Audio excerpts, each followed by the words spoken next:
todo yung halakhak niya at alam kong na-appreciate niya. When I found out that she passed, sobrang gulat ako. There was no, sign. Um, Malusog siya. Um, Masigla pa rin. And kaya sobrang surprised ako. Sobrang lungkot ko nung araw na yon na parang nahirapan din ako magtrabaho. Hindi lang, I think people don't necessarily know how close kami, pero we were. And she was, one of the people that I really treasure as a friend. She was a good trainer, she was a good friend, she's a good mother, and she was a good listener. I think those are the things that I will miss with Jet, and on behalf of the TTEC family or Teletech family, who were happy to have her. She was a good employee, and we'll really treasure all of the moments that we spent with her. So, Jet, I hope you're happy. Rest in peace, and we will miss you. Thank you po.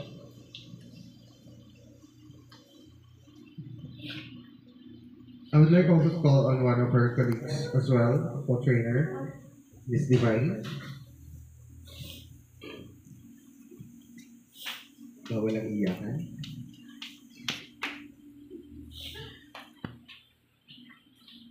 Ang hirap sundan nung mga nauna, and parehas kami ni Boss David kung gaano kami katagal sa Teletech, which is 2006, ganun pa din katagal kakilala si Jet. Noong una, hindi kami close ni Jet because before, there were two types of training team. Product training, me and Ralph, and then Jet, ACE training. I say that because pag product, pwede mag-Tagalog. Somehow. Si Jet, English only talaga siya. If I know someone who perfectly adhere to English only policy, it's Jet. And if I know someone I truly admire kung paano siya mag-coach, kung paano siya mag-train, and it's not only because her prowess to the English language, but she cares. Tama si Boss David. Kapag nakita mo si Jet, walang heavy. And I say this na parang, di ba nakakasalubong mo lang siya sa hallway? You see her, smile. Nakita mo siya napadaan ka sa coaching niya, she takes a hello. Tapos, she smiles. Sabi na, natawa yung face niya. Natawa yung aura niya. It's her full aura. Napakagaan ka-work ni Jet.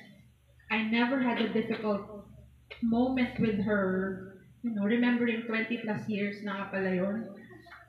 So, when I found out last week about what happened, I knew I had to be there. Ralph is one of my closest friends then, and I know how difficult it is for the family. Kasi nga, Jet is such a wonderful person. I don't want to claim and I don't want to put words in everybody's mouth here, but I think, at least in my opinion, I don't think there was or there will be any bad stories about Jet, any bad memories about Jet. It's always her smile, it's always her presence, it's always how she cares. And this is, I guess, and I would like to end this commemoration with a very fond memory I had with Zed. I remember this vividly. There was an opening for a trainer supervisor post. And you know who told me that I could be qualified? First person who told me was Zed. And then, parang lahat ng trainers nandun, and our former manager asked, who do you think is should step up? And without hesitation, for some reason, si Jet, you know what, I think it's divine. And it meant a lot because during that moment, I never had any inclination that, I could step up during that time because we were very young. We were, wow, very young. We're still young. It's just that, more mature, I would say.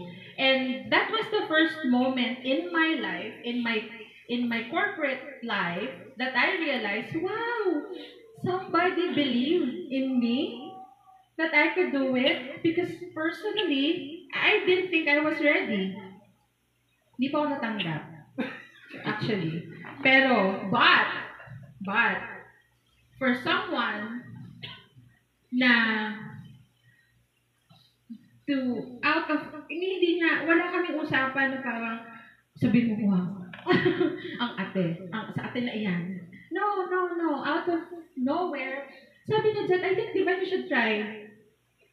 And coming it from someone na hindi ko naman kinausap or hindi kami nagkaroon ng conversation about it, having someone mention and make you feel that you could go further, wow, it meant a lot. And it was the first time in my career na I realized na if somebody like Jeff, like JT Lu, believed in me, baka nga may something special sa akin. No? And for that, I thank Jeff. Thank you, Jeff, for for being a very good colleague. No memories again bad about Jet. She's just so mabait. Ang bait niya.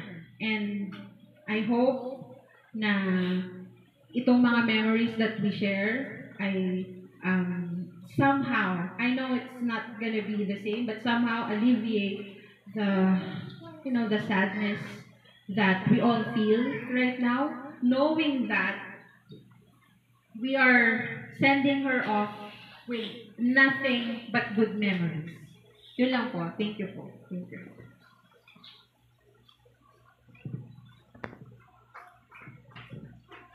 I would like also. Iyak na talaga ako. Sorry. Si Chat kasi nakasama ko sa Pumagete.